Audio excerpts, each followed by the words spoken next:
আসসালামু আলাইকুম এভরিওয়ান। আশা করি সবাই অনেক ভালো আছেন। নতুন একটি ভিডিও নিয়ে চলে এসেছি আপনাদের জন্য। আর আজকের ভিডিওতে আমি আপনাদের কিছু কিচেন টিপস দেখাবো, যে টিপসগুলো ফলো করলে আপনাদের সংসারের কাজ হয়ে যাবে অনেক সহজ, আর আপনারা সংসারের কাজগুলো অনেক সুন্দরভাবে গুছিয়ে করতে পারবেন। তো চলুন টিপসগুলো দেখে নেওয়া যাক। প্রথমেই আপনাদেরকে যে টিপসটি দেখাবো, এই টিপসটি অনেক গুরুত্বপূর্ণ একটি টিপস। আপনারা সবাই তো কম বেশি কসমেটিক্স ব্যবহার করেন, ফেস ওয়াশ, শ্যাম্পু, সাবান বা ক্রিম যাই ব্যবহার করুন না কেন, এগুলো শেষ হয়ে যাওয়ার পরে যখন আপনারা এই টিউবগুলো, প্যাকেটগুলো বা বোতলগুলো ফেলে দিবেন, তখন আপনারা একটু ছিদ্র করে অথবা কেটে ফেলে দিবেন। তাহলে যে জিনিসটা হবে তা হচ্ছে, কেউ আর এই প্যাকেটগুলো কুড়িয়ে নিয়ে এর ভেতরে নকল কোনো প্রোডাক্ট তৈরি করে বিক্রি করতে পারবে না। কারণ অনেক সময় দেখা যায় যে আমরা যে প্যাকেটগুলো ফেলে দিই সেগুলো কুড়িয়ে নিয়ে গিয়ে এর ভেতরে 2 নাম্বারি জিনিস তৈরি করে তারপরে কিন্তু বাজারজাত করে, যা আমাদের জন্য অনেক ক্ষতিকর। তাই অবশ্যই খালি টিউব বা বোতলগুলো ফেলে দেওয়ার সময় একটু ছিদ্র করে নিয়ে বা কেটে নিয়ে ফেলে দিবেন।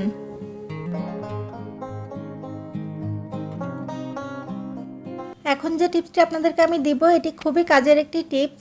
দেখতেই পাচ্ছেন আপনারা, এখানে আমি ডিমের খোসা নিয়ে নিয়েছি। ডিম খাওয়ার পরে সাধারণত আমরা খোসাগুলো ফেলে দিই, কিন্তু আপনারা এই ডিমের খোসা কখনোই ফেলে দিবেন না। এই ডিমের খোসা আপনারা বিভিন্ন ধরনের কাজে লাগাতে পারেন।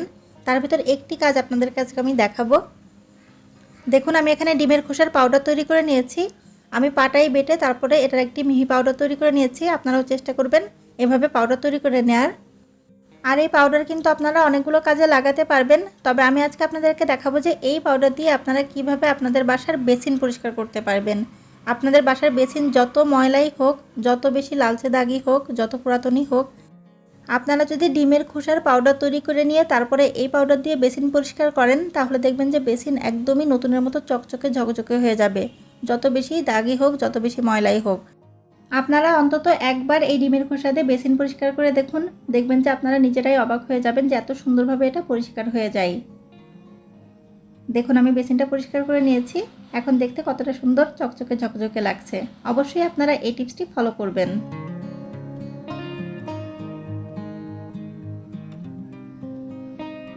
এখন আপনাদেরকে যে টিপসটি দিব, এই টিপসটি খুবই গুরুত্বপূর্ণ এবং খুবই কাজের একটি টিপস। তরকারি রান্না করতে গেলে অনেক সময় দেখা যায় যে লবণের পরিমাণটা একটু বেশি হয়ে যায়।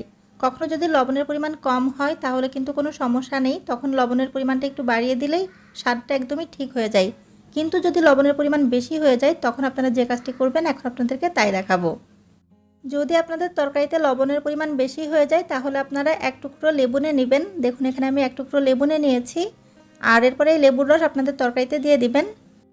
আপনারা হয়তোবা ভাবছেন যে লেবুর রস দিলে আবার টক হয়ে যাবে না, তো একটুও টক হয়ে যাবে না, কারণ আমরা লেবুর রসের সাথে এখানে আরেকটি উপাদান দিয়ে দিব, আর সেই উপাদানটি হচ্ছে চিনি। দেখুন, এখানে আমি সামান্য একটু চিনি নিয়ে নিয়েছি। এই চিনিটুকু আমি এখন এই তরকারির ভিতর দিয়ে দিব। আমি নিজেই আজকে মাটন রান্না করতে গিয়ে দেখলাম যে লবণের পরিমাণটা একটু বেশি হয়ে গেছে। তো যেহেতু আমি লবণ কমানোর জন্য এই টিপসটি ফলো করলাম, এজন্য আপনাদের সাথেও আমি শেয়ার করলাম, যেন আপনাদের তরকারিতেও কখনো যদি লবণ বেশি হয়ে যায়, তাহলে আপনারা এই টিপসটি ফলো করে লবণের পরিমাণটা একটু কমিয়ে নিতে পারেন আর তরকারির স্বাদ ঠিক রাখতে পারেন। বন্ধুরা, আপনারা এখানে কিন্তু টক দই এবং একটু চিনিও ব্যবহার করতে পারেন। লেবুর পরিবর্তে টক দই ব্যবহার করতে পারেন। তো আশা করি এই টিপসটা আপনাদের ভালো লাগবে আর আপনারা অবশ্যই ফলো করবেন।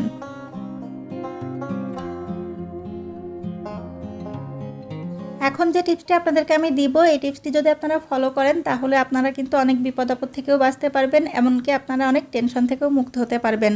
অনেক সময় দেখা যায় যে আমরা ব্যাগের ভিতর চাবি রাখলে চাবিটা খুঁজে পাই না সময় মতো, অথবা চাবিটা ব্যাগ থেকে পড়ে যাওয়ার সম্ভাবনা থাকে। তো আপনারা যখনই বাসা থেকে বাইরে বের হবেন, তখন আপনারা যে ব্যাগ ব্যবহার করেন সেই ব্যাগের ভেতরে কিভাবে চাবি রাখলে আপনাদের চাবি হারানোর সম্ভাবনাও থাকবে না, আর চাবি আপনারা খুবই দ্রুত খুঁজে পাবেন, সেটা আপনাদেরকে আমি দেখাবো। এজন্য দেখুন, এখানে আমি সেফটি পিন নিয়ে নিয়েছি। এই ধরনের সেফটি পিন তো সবসময়ই বাসায় থাকে, বিশেষ করে মেয়েদের কাছে কিন্তু এই সেফটি পিন সবসময়ই পাওয়া যায়। তো এই সেফটি পিনের সাহায্যেই কিন্তু আমরা চাবিটাকে সেট করে নিব আমাদের ব্যাগে, আর আমাদের চাবিটা একদমই সেফ থাকবে। তো দেখুন, এই যে ব্যাগের ভিতরে যে কাপড়গুলো থাকে, সেই কাপড়ের একটা অংশে আপনারা এই সেফটি পিন লাগিয়ে নেবেন। এভাবে করে আপনারা সেফটি পিন লাগিয়ে নেবেন। আর তারপরে আপনারা যে চাবিটা ব্যবহার করবেন, আপনাদের বাসার যে চাবি, সেই চাবিটা এই সেফটি পিনের ভেতরে দিয়ে দিবেন। আমি যেভাবে দেখাচ্ছি এভাবে করে আপনারা চাবিটা দিয়ে রাখবেন। এভাবে যদি আপনারা চাবি রেখে দেন, তাহলে আপনাদের এই চাবিগুলো কিন্তু হারিয়ে যাবে না। আর ব্যাগের ভিতর যদি আপনারা অন্য কোনো জিনিস রেখে দেন সেই জিনিসের সাথে মিশেও যাবে না। আপনারা যখনই বাসার তালা খুলতে যাবেন খুব সহজেই কিন্তু খুলে নিতে পারবেন। শুধু বাসার না, আপনারা যে কোনো ধরনের চাবি এভাবে করে রেখে দিতে পারেন। তো আশা করি এই টিপসটা আপনাদের ভালো লেগেছে। ভালো লাগলে অবশ্যই আমাকে জানাবেন আর টিপসটি ফলো করবেন।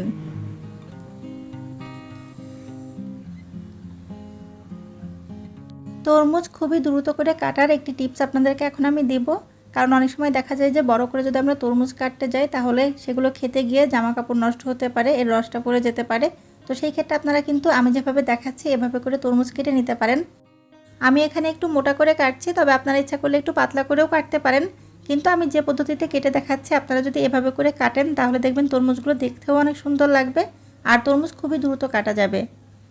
দেখুন কত সুন্দর লাগছে তরমুজগুলো দেখতে। আপনারা কিন্তু মেহমান আসলে এভাবে করে কেটে দিতে পারেন, অথবা আপনারা যখন নিজেরা খাবেন এভাবে করে ঝটপট কেটে নিতে পারেন। আপনারা কিন্তু হাতের উপর এভাবে রেখেও তরমুজগুলোকে খুবই দ্রুত কেটে নিতে পারেন। আশা করি আমার এই ভিডিওটি দেখার পরে আপনারা যখনই তরমুজ কাটবেন এভাবে করে কেটে নেবেন। টিপসটি যদি আপনাদের ভালো লেগে থাকে তাহলে অবশ্যই কমেন্ট করে আমাকে জানাবেন আর টিপসটি ফলো করবেন। চলে এসেছি আজকের লাস্ট টিপসে। আর আপনারা দেখতেই পাচ্ছেন এখানে আমি বেশ কিছু পেঁয়াজ নিয়ে নিয়েছি। আজ আপনাদেরকে দেখাবো যে আপনারা কোনো প্রকার বটি, ছুরি, কাঁচি বা যে কোনো ধরনের ধারালো বস্তুর সাহায্য ছাড়া কিভাবে পেঁয়াজের খোসা ছাড়াতে পারবেন। তো এখানে আমি একটু বড় সাইজের একটা পাত্রে নিয়েছি, আপনারা দেখতেই পাচ্ছেন।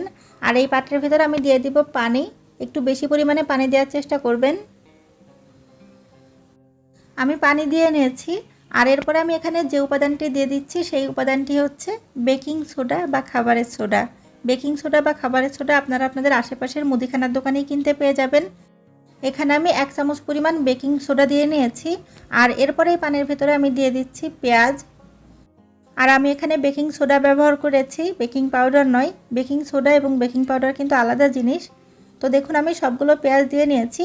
এরপরে আমরা যে কাজটি করব তা হচ্ছে 10 থেকে 15 মিনিট এই পানিতে আমরা এই পেঁয়াজগুলোকে ভিজিয়ে রাখবো।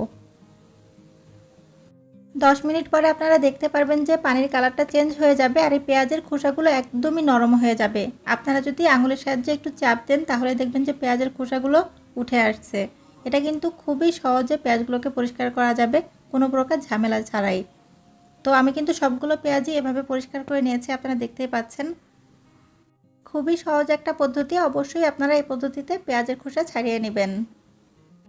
তো আশা করি আমার আজকের দেখানো সবগুলো টিপসে আপনাদের অনেক ভালো লেগেছে। যদি ভালো লেগে থাকে তাহলে অবশ্যই ভিডিওতে একটা লাইক দিবেন আর আপনাদের পরিচিতদের মাঝে ভিডিওটি শেয়ার করবেন। ভিডিও সম্পর্কে যদি আপনাদের কোনো প্রশ্ন থাকে বা কোনো কথা থাকে তাহলে অবশ্যই আমাকে কমেন্ট করবেন, আমি রিপ্লাই দেওয়ার চেষ্টা করব। আর আমার চ্যানেলটি সাবস্ক্রাইব করে দিয়ে আমার সাথে থাকবেন। ধন্যবাদ।